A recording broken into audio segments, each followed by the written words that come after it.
और दोस्तों, GC expert academy में आपका स्वागत है। मैं हूं राहुल सर। और आज हम लोग देखेंगे प्राचीन काल में झारखंड। तो देखिए मेरे प्यारे भाइयों, हम लोगों ने झारखंड एक्साइज कांस्टेबल जो एग्जाम होने वाला है, झारखंड एक्साइज कांस्टेबल एग्जाम, उसके लिए मैंने special Jharkhand GK batch start किया है। कौन सा बैच स्टार्ट किया है? Special Jharkhand GK batch. ठीक है मेरे प्यारे भाइयों, तो इस बैच का जो प्रमुख उद्देश्य है वो 50 में 50 प्रश्नों को आप सभी लोग आसानी से हल कर सकें। इसी उद्देश्य के साथ मैंने स्पेशल झारखंड जी के बैच की शुरुआत करी है। तो आइए हम लोग आगे बढ़ेंगे इसी कड़ी में। आज हम लोग देखेंगे प्राचीन काल में झारखंड। देखिए प्राचीन काल में जो झारखंड है, इसका दो वीडियो आएगा, पार्ट वन पार्ट टू में। क्योंकि एक पार्ट में अगर हम इतनी अगर वीडियो बना दें तो बहुत ही लंबा हो जाएगा, इसलिए इसका दो पार्ट में वीडियो आएगा, जो कि आज वीडियो मिल जाने की पूरी संभावना है दोनों पार्ट का। आइए देखते हैं प्राचीन काल में झारखंड। देखिए प्राचीन काल में जब झारखंड के बारे में हम लोग चर्चा करेंगे तो इसमें हम लोग क्या देखेंगे? इसमें हम लोग देखेंगे वैदिक काल के बारे में जानकारी लेंगे। ठीक है, इसके बारे में जानकारी लेंगे वैदिक काल के बारे में। उसके बाद हम लोग देखेंगे जैन धर्म के बारे में, जैन धर्म। फिर हम लोग देखेंगे बौद्ध धर्म के बारे में। ठीक है दोस्तों, और उसके बाद हम लोग देखेंगे कुछ अन्य महत्वपूर्ण तथ्य के बारे में हम लोग देखेंगे। आइए आगे बढ़े, बढ़ते हैं आगे। देखिए वैदिक काल जो है यहाँ पे क्या है? वैदिक काल। ठीक है, दिख रहा है आपको वैदिक काल, वैदिक पीरियड। तो देखिए जो वैदिक पीरियड है, तो इसके बारे में कुछ मैं आपको यहाँ पे बताना चाहूंगा कि जो देखिए ये जो वैदिक पीरियड आपको दिख रहा है, वैदिक काल। ठीक है, लिखने में थोड़ा सा दिक्कत हो रहा है, तो धीरे धीरे ये ठीक हो जाएगा। देखिए वैदिक काल जो है, पहले हम लोग जानते हैं इसका टाइम पीरियड कितना है। तो देखिए 1500 बीसी से लेकर कितना, 1500 बीसी, बीसी मतलब ईसा पूर्व होता है, से लेके 600 बीसी तक ये चला। कब से कब तक चला? 1500 बीसी से लेके 600 बीसी तक चला। और जो वैदिक काल है इसको हम लोग दो भागों में बांटेंगे। एक होता है ऋग्वेदिक, एक होता है ऋग्वेदिक। ठीक है, क्या होता है? ऋग्वेदिक काल। और एक होता है आपका यहाँ पे दूसरा हो गया आपका उत्तर वैदिक काल। क्या हो गया? उत्तर वैदिक काल हो गया आपका। देखिए दोनों की जो टाइम पीरियड की बात करेंगे, तो ऋग्वेदिक का टाइम पीरियड हो गया 1500 बीसी से लेके आपका 1000 बीसी तक। कितना हो गया? 1000 बीसी तक।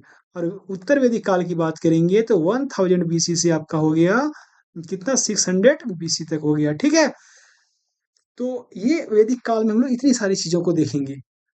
आइए हम लोग आगे बढ़ते हैं। देखिए वैदिक काल के बारे में हम लोग बात करते हैं। देखिए वैदिक काल की जब बारे में बात करेंगे तो जो वैदिक ग्रंथ है यहाँ पे आप लोग देख सकते हैं। वैदिक जो ग्रंथ है, ये जो वैदिक ग्रंथ में इसमें झारखंड का उल्लेख किया गया है। किसका उल्लेख किया गया है? झारखंड का उल्लेख किया गया।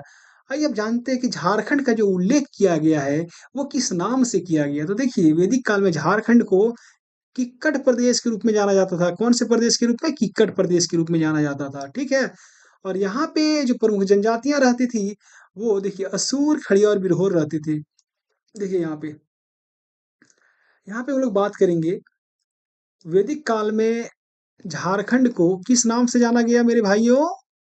किक्कट प्रदेश के नाम से जाना गया, किक्कट प्रदेश के नाम से। ठीक है, और यहाँ पे कौन सी जनजातियां रहती थी? हमारे यहाँ पे असुर रहते थे, बिरहोर रहते थे। कब? जब वो वैदिक काल चल रहा था, उस टाइम पे भी झारखंड में बहुत सारी जनजातियां निवास कर रही थी। तो असुर थे, बिरहोर थे, खड़िया जनजाति भी यहाँ पे निवास करती थी। ठीक है, देखिए अभी मैं आपको जानकारी के लिए बता दूं कि हमारे झारखंड में 32 जनजातियां पाई जाती है। कितनी जनजाति? 32 जनजाति। ठीक है, इन 32 में 24 + 8 यानी 24 हो गया आपका जनजाति, ट्राइबल जिसको बोला जाता है। ठीक है, और ये हो गया आपका आदिम जनजाति 8।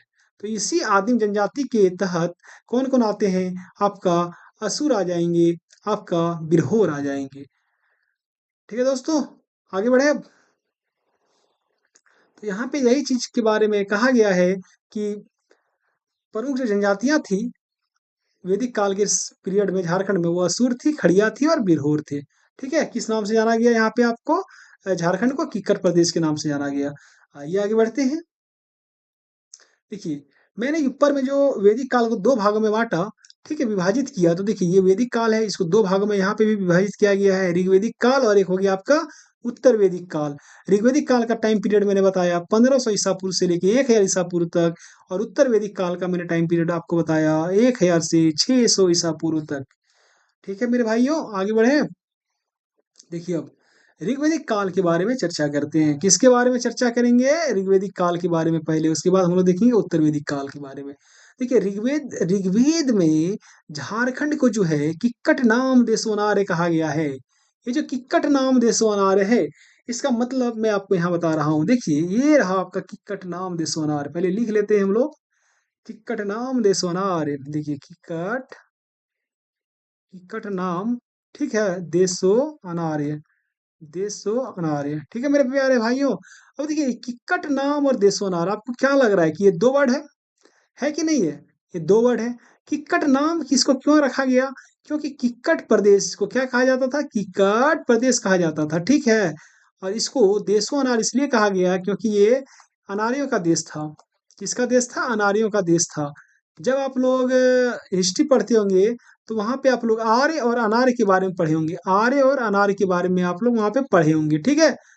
चलिए आगे बात कर लें हम लोग। तो आगे बात करते हैं थोड़ा सा। देखिए ऋग्वेद के ऐतरेय ब्राह्मण में, यहाँ पे देखिए ऋग्वेद का जो ऐतरेय ब्राह्मण है मेरे प्यारे भाइयों, वहां पे झारखंड को क्या कहा गया है? पुंड या पुंड्र कहा गया है। क्या कहा गया है? पुंड या पुंड्र कहा गया है, ठीक है। आइए आगे बात करते हैं। देखिए ऋग्वेदिक काल के जो लोग थे वो पशुपालक थे। क्या थे? पशुपालक थे।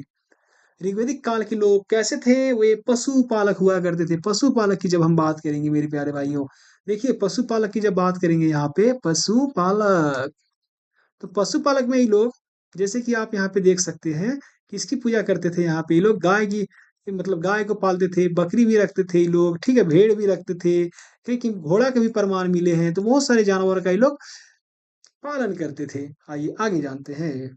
देखिए आगे की जब बात हम लोग करेंगे, देखिए झारखंड में जो जनजातियों को, ठीक है, ऋग्वेद में सिस्नो देवी के रूप में जाना जाता है। देखिए झारखंड में जो जनजातियां थी उस टाइम, कौन सी जनजातियां थी? असुर जनजातियां थी। इसको ऋग्वेद में किस नाम से जाना जाता था? सिस्नो देवा। सिस्नो देवा के नाम से क्यों जाना जाता था? क्योंकि देखिए यहाँ पे सिस्नो देवा को अगर हम दो भाग में डिवाइड करेंगे, सिस्नो देवा, देखिए सिस्नो प्लस देवा, ठीक है, सिस्नो देवा हो गया। तो सिसन, देखो ये जो सिस्नु है, ये सिस्नु मतलब हो गया सिसन। सिसन की लोग पूजा करते थे, ठीक है। जो पुरुष का जो सिसन होता है उसकी लोग पूजा करते थे, इसलिए ये लोग को सिस्नो देवा कहा गया है, ठीक है, या फिर जा के रूप में इसको जाना जाता था। आगे बढ़ते हैं हम लोग। देखिए अब बात करेंगे हम लोग ऋग्वैदिक काल के अंतर्गत अथर्ववेद की बात करेंगे। किसकी बात करेंगे हम लोग मेरे प्यारे भाइयों? अथर्ववेद की बात करेंगे। आप लोग जो भी हमारे चैनल को अभी तक सब्सक्राइब नहीं किए हैं, वे जल्द से जल्द हमारे चैनल को सब्सक्राइब करें और इसे ज़्यादा से ज़्यादा शेयर करें ताकि अधिक से अधिक लोगों तक ये पहुंच सके। देखिए अब बात करेंगे अथर्ववेद की। अथर्ववेद की जब बात करते हैं तो अथर्ववेद में जनजातियों को क्या कहा गया है? व्रात्य या बंजारा कहा जाता था। क्या कहा जाता था? बंजारा या व्रात्य कहा जाता था। और इसी कारण से अथर्ववेद में झारखंड को व्रात्य प्रदेश कहा जाता है, कहा जाता था। देखिए यहाँ पे हम लोग किसकी बात कर रहे हैं? यहाँ पे अथर्ववेद की बात कर रहे हैं। किसकी? अथर्ववेद।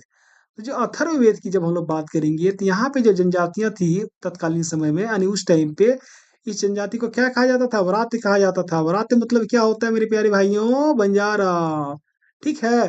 तो ये जो जनजातियां यहाँ पे क्या थी? जनजातियों को व्रात्य कहा जाता था, इसलिए इस प्रदेश में रहने वाले जो जो भी लोग थे उसको क्या कहा जाता था? व्रात्य प्रदेश के नाम से इस प्रदेश को जाना जाता था। ठीक है मेरे प्यारे भाइयों। चलिए, यानी अथर्ववेद में झारखंड को व्रात्य प्रदेश के नाम से क्यों कहा, मतलब जाना जाता था, मैंने इसको बताया। आइए अब हम लोग आगे बढ़ते हैं थोड़ा सा।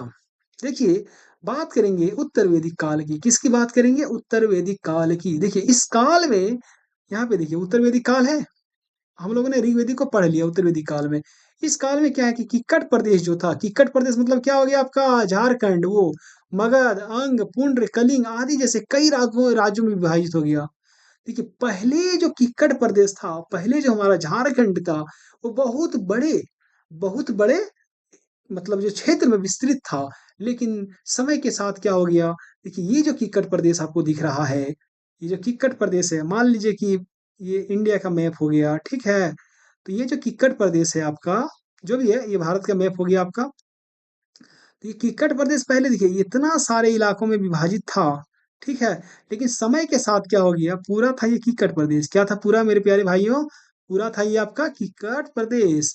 समय के साथ क्या हो गया कि इस किक्कट प्रदेश, ये जो किक्कट प्रदेश है, ये कई भागों में, ये जो किक्कट प्रदेश है, ये कई भागों में आपका विभाजित हो गया, ठीक है।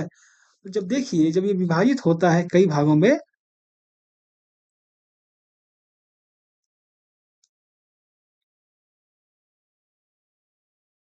देखिए हुआ क्या। देखिए हुआ क्या, थोड़ा-सा समस्या हो जाता है। ये जो किक्कट प्रदेश आपको दिख रहा है, हम इसको नीचे कर लेते हैं, ये ऊपर है तो ये समस्या हो रहा है। देखिए ये कई भागों में आपका क्या हो गया कि डिवाइड हो गया, ठीक है? ये जो किक्कट प्रदेश है आपका, ये कई भागों में क्या हो गया कि विभाजित हो गया। हुँ, अब लिखाएगा।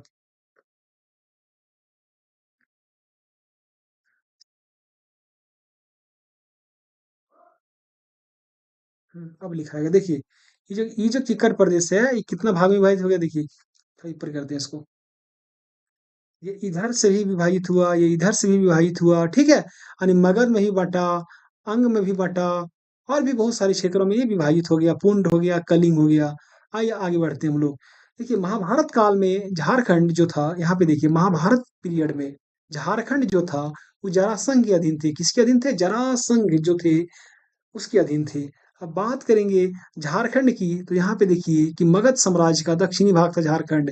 देखिए मगध साम्राज्य, यहाँ पे मैं आपको एक चीज बताता हूँ कि ये रहा आपका इंडिया का मैप, ठीक है, ये रहा आपका इंडिया का मैप, ठीक है मेरे प्यारे भाइयों। तो ये हो गया आपका बिहार वाला हिस्सा। अगर मगध की बात करेंगे तो मगध की राजधानी कहाँ थी? पाटलिपुत्रा थी, पहले राजगीर थी, फिर पाटलिपुत्रा हो गई। तो ये जो झारखंड आपको दिख रहा है ये वाला, तो ये इसके देखिए ये साउथ में नीचे स्थित है। नीचे मतलब कौन सा पार्ट हो गया? दक्षिणी भाग हो गया। तो यही चीज यहाँ पे कहा गया है। क्या कहा गया मेरे प्यारे भाइयों? यहाँ पे देखिएगा आप लोग कि मगध जो साम्राज्य का दक्षिणी भाग था, क्या हमारा प्यारा झारखंड। आगे बढ़ते हैं। देखिए उत्तर वैदिक काल की के बारे में हम आगे और जानते हैं। देखिए जरासंध जो थे, अपने शत्रुओं को बंदी बना के, ये जो जरासंध थे, ये अपने शत्रु जो थे उसको बंदी बनाकर झारखंड के जंगलों में छोड़ देता था।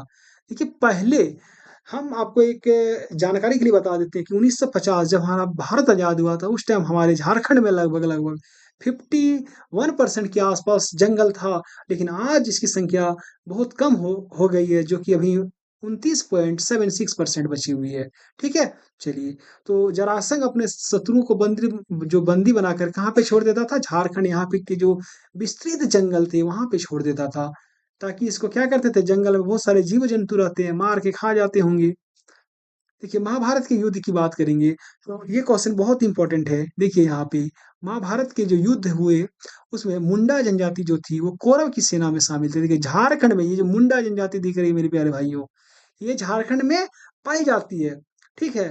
ये पहले झारखंड में, सिर्फ झारखंड में पाई जाती थी, लेकिन अभी क्या हो गया कि और भी अलग अलग राज्यों में माइग्रेट कर गए, जिसके कारण कि कुछ एक मात्रा में अलग अलग राज्यों में भी मुंडा जनजाति पाई जाती है। तो जब महाभारत का युद्ध हुआ, तो ये मुंडा जो थे वो कौरव की सेना में शामिल थे। आप लोग जानते होंगे पांडव और कौरव की सेना के बीच युद्ध हुआ था महाभारत की, ठीक है। तो मुंडा हमारे कौरव की सेना में शामिल थे। चलिए यहाँ तक आपका खत्म होता है वैदिक काल। अब हम लोग बात करेंगे जैन धर्म की। देखिए जैन धर्म की जब बात करेंगे, ठीक है, तो जैन धर्म में हम लोग क्या पढ़ेंगे कि जैन धर्म में कितने तीर्थंकर हुए? 24 तीर्थंकर हुए, ठीक है। उसके बारे में हम लोग जानेंगे। उसके बाद जो प्रमुख स्थल है हमारे झारखंड से जुड़ा हुआ, उसको उसके बारे में हम लोग जानेंगे। तो जितना हमारे झारखंड एक्साइज कांस्टेबल एग्जाम की दृष्टि से महत्वपूर्ण होगा, हम उन्हीं चीज़ों को देखेंगे। हम ज़्यादा विस्तृत चीज़ों को नहीं देखने जाएँगे, क्योंकि मेरा पहला उद्देश्य है एग्जाम में जो झारखंड जीके से 50 प्रश्न आएँगे, उन्हें हल करना। ठीक है? आप लोग हमारे वीडियो को शेयर करते रहिएगा, ताकि अधिक से अधिक लोगों तक हमारा वीडियो पहुँच सके। चलिए, जैन धर्म की बात करते हैं। देखिए, जैन धर्म की जब बात करेंगे मेरे प्यारे भाइयों, तो हम लोग पहले किसकी बात करेंगे? मानभूम की। किसकी बात करेंगे? मानभूम। देखिए, मानभूम जो था ना, झारखंड में जैन धर्म का प्रमुख बिंदु था। प्रमुख मेन जो सेंटर था, फोकल पॉइंट जो था, वो क्या था? मानभूम था जैन धर्म का। ये मानभूम कहाँ है? देखिए, ये जो दिख रहा है आपको, अभी वेस्ट बंगाल में है, ठीक है। ये जो मानभूम दिख रहा है आपको, ये वाला एरिया, यही हो गया आपका मानभूम। यहीं पे था आपका जैन धर्म का केंद्र बिंदु। आगे बात करेंगे हम लोग। देखिए आगे जब बात करते हैं हम लोग तो सड़क के बारे में बात करेंगे। देखिए सड़क क्या होता है कि जैन धर्म को मानने वाला, ठीक है, मानने और पश्चिमी सिंहभूम के आरंभिक निवासी थे। देखिए पश्चिमी सिंहभूम कहाँ पे है, कोल्हान प्रमंडल में आता है। ये रहा आपका पश्चिमी सिंहभूम, ठीक है। ये जो दिख रहा है आपका, ये क्या हो गया, पश्चिमी सिंहभूम। तो यहाँ पे जो यहाँ के जो आरंभिक निवासी थे, जो स्टार्टिंग में आके यहाँ पे बस ये, ठीक है, आरंभिक निवासी हो गए कहाँ के, सिंहभूम के। तो ये इसके जो आरंभिक निवासी थे, ये क्या करते थे, ये जैन धर्म को मानते थे। कौन से धर्म को मानते थे मेरे प्यारे भाइयों, जैन धर्म को। जिस कारण से इसको क्या कहा जाता था, इसको सड़क के नाम से जाना जाता था। किसके नाम से, सड़क। बहुत सारे एग्जाम में क्वेश्चन आते हैं, इसलिए बहुत इंपॉर्टेंट है एग्जाम की दृष्टि से। आइए आगे बढ़ते हैं। देखिए जैन धर्म से संबंधित प्रमुख स्थल की जब हम लोग बात करेंगे तो देखिए क्या क्या आएगा इसमें। ये रहा जैन धर्म, इससे संबंधित प्रमुख स्थल। तो देखिए ये जो पूरा आपका मैप दिख रहा है मेरे प्यारे भाइयों, तो ये बहुत इंपॉर्टेंट है जैन धर्म से रिलेटेड। देखिए पलामू में भी इसका सेंटर था आपका, चतरा में भी सेंटर, हम लोग आगे देखेंगे एक एक करके। गिरिडीह, आप लोग तो गिरिडीह जानते ही हैं, पारसनाथ पहाड़, ठीक है। बोकारो में भी इसका सेंटर था, धनबाद में भी सेंटर था। अभी मैंने बताया कि मानभूम तो पहले सटा हुआ रीजन था ये। रांची में भी इसका सेंटर था। और पश्चिमी सिंहभूम जो, जिसको कि मैंने बताया कि वहाँ के जो आरंभिक निवासी थे और जो जैन धर्म मानते थे, उनको सड़क के नाम से जाना जाता था। आइए आगे बढ़ते हैं। देखिए एक एक सेंटर को हम लोग विस्तृत रूप में जानेंगे। देखिए किसकी बात करेंगे, सबसे पहले हम लोग गिरिडीह की बात करेंगे। किसकी बात करेंगे, गिरिडीह की। तो देखिए गिरिडीह में पारसनाथ पहाड़ी है। आप लोग पारसनाथ पहाड़ी के बारे में मैं एक दो पॉइंट बता देता हूँ कि ये झारखंड का, देखिए यहाँ पे ये झारखंड का, ये जो पारसनाथ पहाड़ी है मेरे प्यारे भाइयों, पारसनाथ पहाड़ी के बारे में, किसके बारे में हम लोग बात करेंगे, पारसनाथ, पारसनाथ पहाड़ी के बारे में, ठीक है। तो पारसनाथ पहाड़ी जो है, ये झारखंड का सबसे ऊंचा पर्वत है। झारखंड का सबसे ऊंचा पर्वत। इसकी जो ऊंचाई है मेरे प्यारे भाइयों, कितनी है, 1365 मीटर, ठीक है। फीट की अगर बात करेंगे तो बहुत सारे बुक में अलग अलग दिया जाता है, लेकिन जो मान्य है वो 4478 फीट मान्य रहता है इसका। बहुत सारे बुक में 80 भी रहता है, लेकिन वो मतलब जो देखिए जो ऑप्शन में रहेगा 4478 है, 4478 मारना है, 4480 है, 4480 मारना है। तो इसी टाइप से रहता है, ठीक है। आइए आगे जानते हैं हम लोग। आगे देखते हैं हम लोग।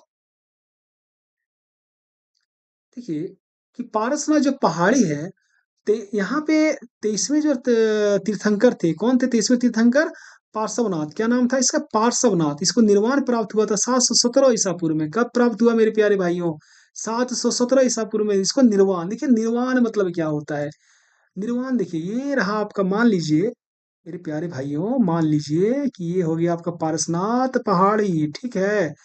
तो इसी पारसनाथ पहाड़ी पे देखिए, यहाँ पे क्या हो गया कि जैन धर्म के 23वें तीर्थंकर थे। नाम क्या था उनका, पार्श्वनाथ। क्या नाम था, पार्श्वनाथ। इनको 717 बीसी में क्या हो गया, इसको इसको निर्वाण प्राप्त हो गया था। निर्वाण मतलब क्या होता है, इसने यहाँ पे समाधि ली थी। देखिए जैन धर्म, जब आप जैन धर्म के बारे में पढ़िएगा तो वहां पे देखिएगा निर्वाण। तो निर्वाण एक शब्द आता है, निर्वाण मतलब होता है कि, देखिए मैं आपको बता देता हूँ निर्वाण मतलब क्या होता है। निर्वाण, ये जो निर्वाण हो गया, निर्वाण मतलब होता है कि वो लोग अन्न जल, ठीक है, अन्न प्लस जल सब कुछ त्याग देता है। और ये लोग कब तक त्यागता है, जब तक कि उसकी मृत्यु ना हो जाए, ठीक है। तो इसी को बोला जाता है निर्वाण की प्राप्ति। तो जैन धर्म में टोटल 24 तीर्थंकर हुए। कितने तीर्थंकर हुए, 24 तीर्थंकर हुए। इन 24 में से 20 तीर्थंकरों को, ये जो 20 तीर्थंकर थे, इसको निर्वाण कहाँ प्राप्त हुआ, इसी पारसनाथ पहाड़ी पे इसको निर्वाण प्राप्त हुआ, ठीक है। तो हमारे जो पार्श्वनाथ जो थे, ये 23वें तीर्थंकर थे। कितने, 23वें नंबर के थे, और इन्हीं के नाम पे इसका नाम रखा गया पारसनाथ। चलिए आगे बढ़े। देखिए जैन धर्म का मक्का, ये जो पारसनाथ पहाड़ी है मेरे प्यारे भाइयों, इसको जैन धर्म का मक्का कहा जाता है, ठीक है। आइए आगे बढ़ते हैं। इस स्थान को हम लोग क्या बोलेंगे, समेत शिखर, या फिर समेत शिखर के नाम से जाना जाता है। किसको, पारसनाथ पहाड़ी को। फैक्ट है, समेत शिखर या समेत शिखर, ठीक है। जो एकाग्रता का शिखर है, क्या है ये, एकाग्रता। मैंने आपको बताया कि यहाँ पे जितने भी जैन तीर्थंकर हुए, आए यहाँ पे, निर्वाण प्राप्त किया। तो एकाग्रता का मतलब क्या है कि कोई उसका ध्यान भंग ना करे, ठीक है। तो इसलिए इसको एकाग्रता का शिखर कहा जाता है। आइए आगे बढ़ते हैं हम लोग। गिरिडीह के बारे में और भी जानेंगे। जो पारसनाथ पहाड़ी के बारे में हम लोग पढ़ रहे हैं। देखिए 20 तीर्थंकरों ने इसी पहाड़ी पर निर्वाण प्राप्त किया, जैसे कि मैंने आपको ऊपर बताया। ठीक है। अब देखिए टोटल तीर्थंकर कितने, 24। निर्वाण प्राप्त कितने किए, 20। तो हम लोग अगर चार ही तीर्थंकर बच गए ना जिसने निर्वाण प्राप्त नहीं किया। अगर हम चारों का नाम जान लेते हैं तो एग्जाम में अगर ऐसे भी प्रश्न आते हैं कि इनमें से किस तीर्थंकरों ने यहाँ पे निर्वाण प्राप्त किया था, तो अगर हम चार ही, देखिए 20 याद करना मतलब कठिन है कि चार याद करना कठिन है, 20 याद करना कठिन है, इसलिए हम चार को याद कर लेते हैं, मेरा ये काम निकल जाएगा। हम लोग ये सिर्फ जान लेंगे कि किसने प्राप्त नहीं किया था। ठीक है। बाकी ये तो है ही जिसने प्राप्त किया। देखिए तो वे चार तीर्थंकर कौन थे, ये थे आपके ऋषभ देव, पहले जो फर्स्ट नंबर के थे ऋषभ देव थे। ठीक है। उसके बाद एक थे 12वें नंबर के जैन तीर्थंकर, कौन थे, वासु पूज्य। कौन थे, वासु पूज्य। एक फर्स्ट नंबर के थे, एक 12वें नंबर के थे वासु पूज्य, पहला ऋषभ देव हो गया, इसको आदिनाथ कहा जाता था। एक 22वें नंबर के थे, इसको अरिष्टनेमी कहा जाता था। क्या, अरिष्टनेमी कहा जाता था, 22वें नंबर के थे। और 24वें जो तीर्थंकर हुए और अंतिम जो तीर्थंकर हुए जैन धर्म के, वो थे महावीर स्वामी। इसने भी यहाँ पे निर्वाण नहीं प्राप्त किया था। तो हम इन चारों को अच्छे से याद कर लेंगे तो हमारे लगभग लगभग जो इसमें 24 तीर्थंकर से कहीं पे भी सवाल आता है तो हम आसानी से सॉल्व कर लेंगे। ठीक है। आइए आगे बात करते हैं। वहीं पे एक जगह है मधुवन। कहाँ, गिरिडीह में। गिरिडीह में एक जगह है मधुवन, इसी से सटा हुआ है। ये जो मधुवन है वो श्वेतांबरी जैनियों का तीर्थ स्थल है। देखिए जैन जो है, जैन धर्म, ये मैं आपको बताता हूँ, जैन धर्म जो है ये दो भागों में विभाजित है। ठीक है। ये जो जैन धर्म है मेरे प्यारे भाइयों, ये जैन धर्म हो गया, ये दो भागों में विभाजित है। पहला हो गया श्वेतांबर, क्या हो गया, श्वेतांबर। और दूसरा हो गया आपका दिगंबर, क्या हो गया, दिगंबर। ठीक है। तो दिगंबर, तो मधुबन जो है वो श्वेतांबर जो जैन धर्म है इसके लिए फेमस है। चलिए आगे बढ़ते हैं। उसका तीर्थ स्थल है। चलिए आगे बढ़ते हैं, बात करेंगे चतरा की। देखिए चतरा की जब बात करेंगे मेरे प्यारे भाइयों, ये रहा चतरा आपका। तो चतरा में कुछ कुछ प्लेस है जो कि जैन धर्म से रिलेटेड है। आइए देखते हैं। पहला हो गया आपका इटखोरी। इटखोरी, तो इटखोरी कहाँ पे है, देखिए जैन धर्म के जो 10वें तीर्थंकर थे, भगत भगवान शीतलनाथ स्वामी की जन्म भूमि की मान्यता है। देखिए जैन धर्म के जो 10वें तीर्थंकर हुए, कौन थे 10वें तीर्थंकर, भगवान शीतलनाथ स्वामी। उसका जन्म, ऐसा माना जाता है कि उसका जन्म कहाँ पे हुआ था, इटखोरी में ही हुआ था। वो जैन धर्म के कितने तीर्थंकर बने, 10वें तीर्थंकर बने। आइए आगे बात करते हैं हम लोग।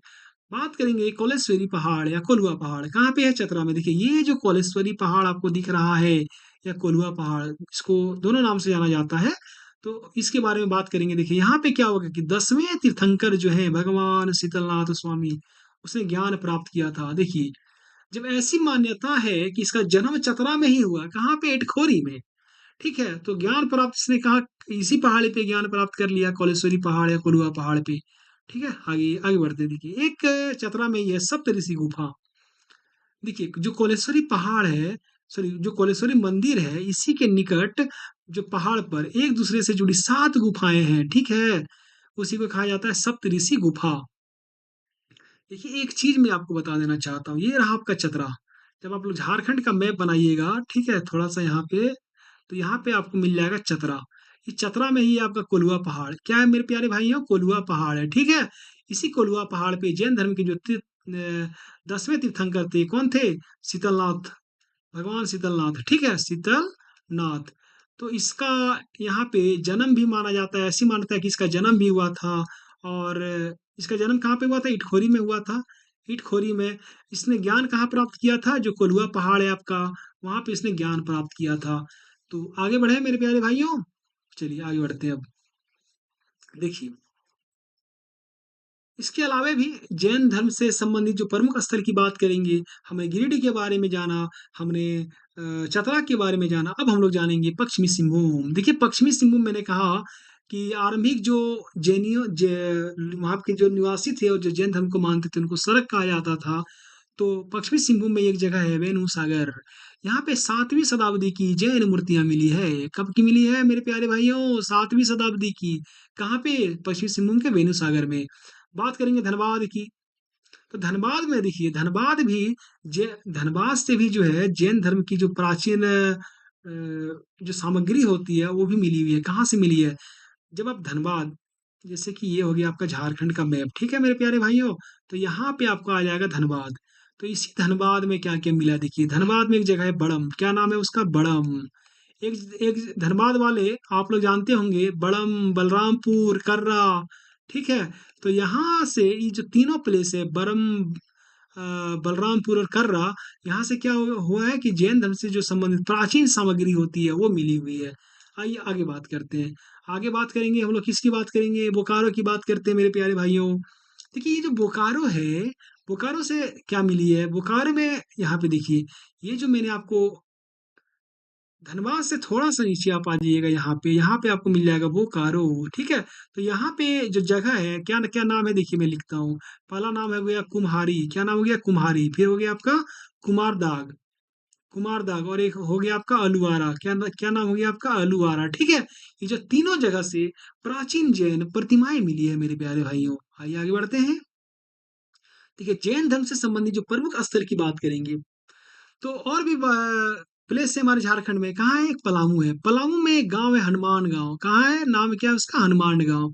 हनुमान गांव जो है, वहां पे जैनियों के पूजा स्थल, ठीक है, उसके प्रमाण मिले। क्या है? जैनियों की पूजा स्थल के प्रमाण मिले। और भी पलामू एक जगह है सतबरवा, वो भी जैन धर्म के लिए काफी फेमस है। चलिए, वहां से भी कुछ ना कुछ प्रमाण मिले हैं।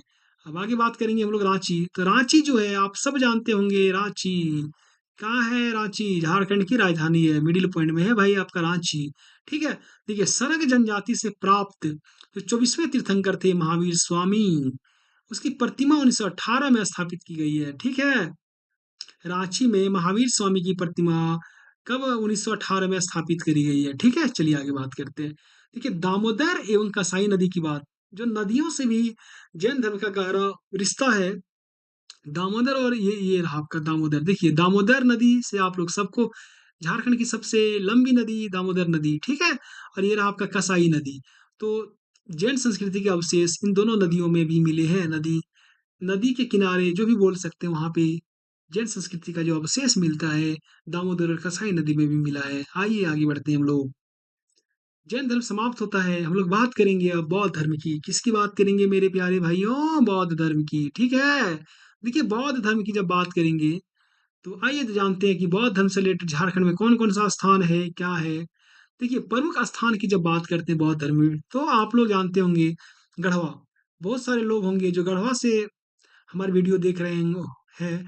पलामू में भी बौद्ध धर्म से संबंधित जो प्रमुख स्थान की बात करते हैं, कहाँ कहाँ हो गया? गढ़वा हो गया, पलामू हो गया, देखिए लातेहार, देखिए चतरा, चतरा जैन के लिए फेमस है, बौद्ध के लिए भी फेमस है। आपका हजारीबाग हो गया, ठीक है। गुमला में भी कुछ न कुछ प्रमाण मिले हैं। खूंटी हो गया आपका, रांची तो है ही मेन सेंटर, सरायकेला खरसावां से भी मिले हैं, पूर्वी सिंहभूम से भी मिले हैं। बात करते हैं धनबाद से भी मिले हैं। देखिए, धनबाद में जैन से भी मिला था, और धनबाद में बौद्ध धर्म से भी मिल रहा है। चलिए आगे बढ़ते हैं हम लोग। देखिए, बात करेंगे सबसे पहले हजारीबाग की। तो देखिए, हजारीबाग जो है, हजारीबाग में आप लोग जो सूर्य कुंड है, इससे सबको ही परिचित होंगे, ठीक है मेरे प्यारे भाइयों। यहाँ की जो वाटर है, सूर्य कुंड में जो जल है, कितना डिग्री गर्म रहता है? 88 डिग्री सेंटीग्रेड, इतना हीट रहता है, ठीक है। इसका जो टेम्परेचर होता है जल का। आइए आगे बात करते हैं। सूर्य कुंड में क्या मिला हुआ है? बुद्ध की परस्तर मूर्ति मिली हुई है मेरे प्यारे भाइयों। क्या मिला हुआ है? बुद्ध की परस्तर मूर्ति, ठीक है। आइए आगे बात करते हैं। बरोहनपुर की बात करेंगे। एक जगह है बरोहनपुर, देखिए यहाँ पे, कि भगवान बुद्ध के अवलोकित अवलोकितेश्वर रूप की प्राचीन मूर्ति मिली है। क्या मिली है? अवलोकितेश्वर रूप की जो प्राचीन मूर्ति, किसकी? भगवान बुद्ध की, ठीक है। और उसके बाद दो बौद्ध देवी माँ तारा की मूर्ति मिली है। दो बौद्ध देवी जो होती है, दो को मिला है। बौद्ध देवी माँ तारा जो है उसकी मूर्ति मिली है। कितनी? दो मिली है। कहाँ से? बरोहनपुर से। उसके बाद अलकेटवर अल अल्कटेश्वर की प्रतिमा मिली है। किसकी प्रतिमा मिली है? अल्कटेश्वर की प्रतिमा मिली है बरोहनपुर से। आगे बात करते हैं कि बौद्ध मंदिर का स्तूप भी मिले हैं बरोहनपुर से। और स्पर्श मुद्रा में भगवान बुद्ध की प्रतिमा मिली है। कौन मुद्रा में मेरे प्यारे भाइयों? स्पर्श मुद्रा में मिली है, ठीक है। तो भगवान देखिए, जो भगवान, यहाँ पे मैं आपको थोड़ा बता देता हूँ कि जो भगवान बुद्ध थे, ये जो भगवान बुद्ध है, तो इसकी जो प्रतिमा होती है मेरे प्यारे भाइयों, इसकी प्रतिमा बहुत सारी मुद्राओं में है। कहीं पे बैठी हुई मुद्रा में है, ठीक है, कहीं पे लेटी हुई मुद्रा में है, कहीं पे स्पर्श मुद्रा में है, तो बहुत सारी मुद्रा में इसकी प्रतिमाएं स्थापित की गई है। चलिए आगे हम लोग बात कर लेते हैं। हजारीबाग में ही अभी हम लोग हैं। तो यहाँ पे एक पहाड़ है, सीतागढ़ पहाड़। आप लोग हजारीबाग से जो भी हमारे वीडियो देख रहे होंगे, तो वो लोग हजारीबाग में सीतागढ़ पहाड़ को जानते होंगे। देखिए सीतागढ़ पहाड़ में देख क्या है कि बौद्ध मठ के अवशेष, विशेष रूप से बुद्ध की 4 आकृतियों से युक्त एक स्तूप मिला है। ठीक है, यहाँ से क्या मिला? बौद्ध मठ का अवशेष मिला है। बौद्ध मठ जो होते थे उसके अवशेष, विशेष रूप से क्या है कि बुद्ध की जो 4 आकृतियों से युक्त, बुद्ध की कितनी आकृति से? 4 आकृति से युक्त एक स्तूप मिला हुआ है। तो आप लोग बौद्ध धर्म में स्तूप के बारे में तो जानते ही होंगे, जैसे सांची का स्तूप हो गया, सारनाथ स्तूप हो गया। तो स्तूप बहुत सारे हमारे भारत में। ठीक है, आइए आगे बढ़ते हैं हम लोग। अब बात करेंगे हम लोग धनबाद की। देखिए धनबाद की जब बात करते हैं, तो बहुत सारे लोग धनबाद से जो जो भी हैं, आप लोग कमेंट कीजिएगा और हमारे वीडियो को शेयर करते जाइएगा। धनबाद में एक जगह है दियापुर और दालमी।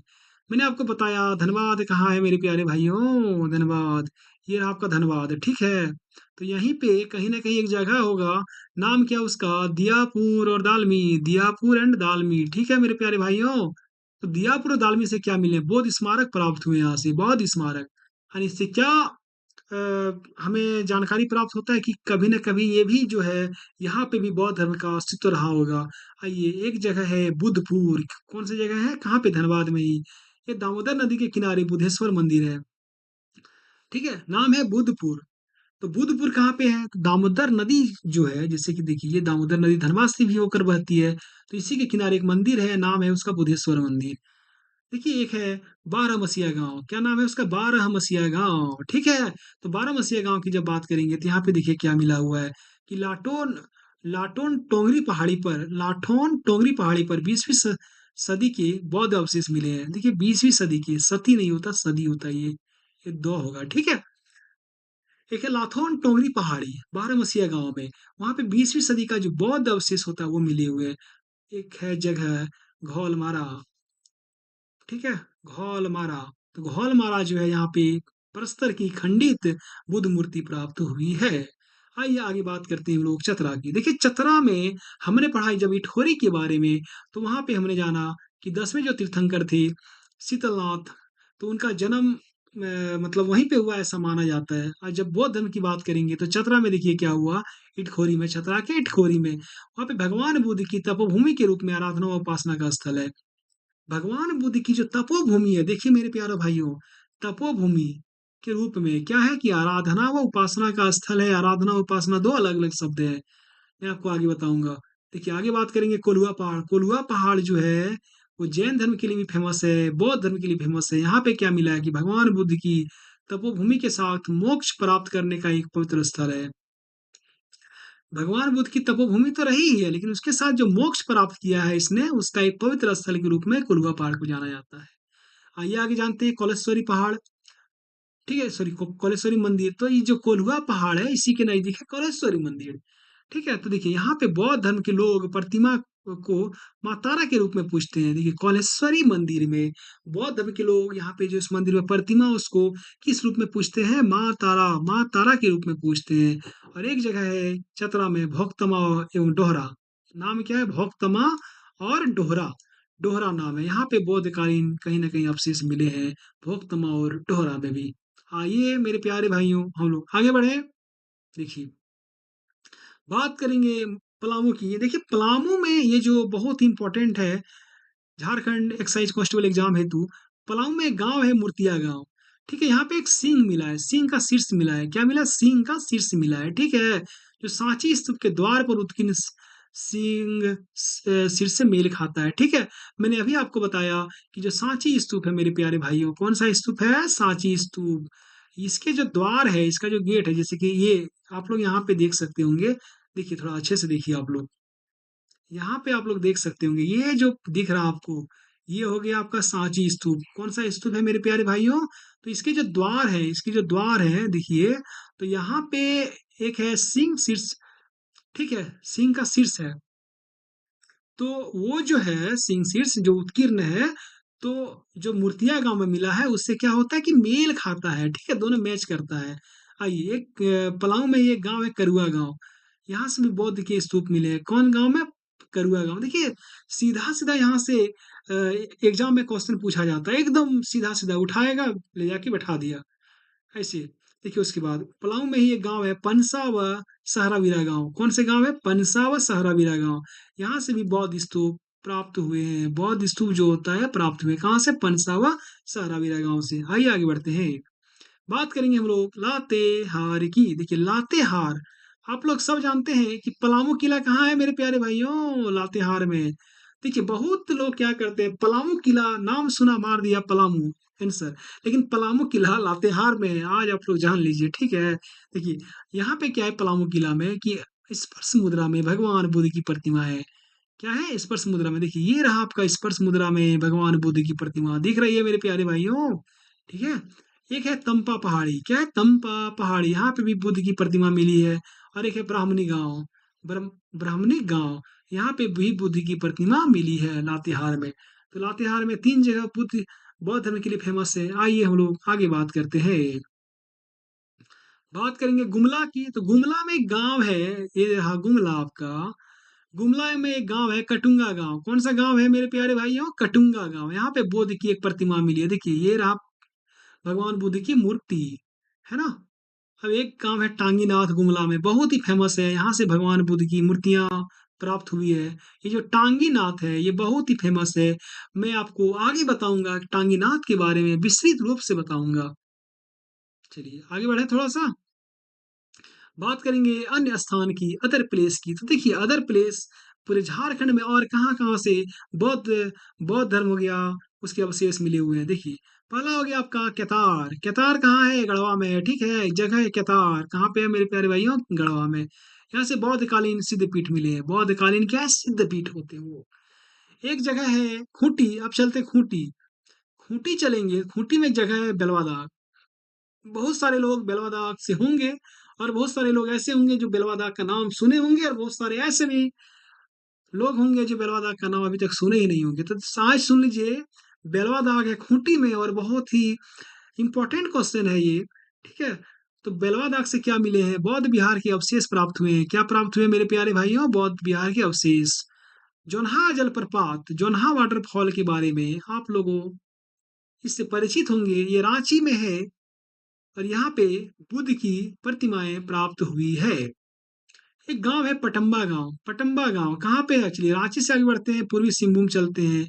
पूर्वी सिंहभूम कोल्हान में है, वहां पे गांव है पटम्बा गांव। देखिए, पटम्बा गांव जो है, यहाँ से बुद्ध की प्रतिमा मिली है। पचम्बा होता है, पटम्बा नहीं होता है। क्या होता है? पचम्बा होता है, ठीक है। पचम्बा पटम्बा एक ही है।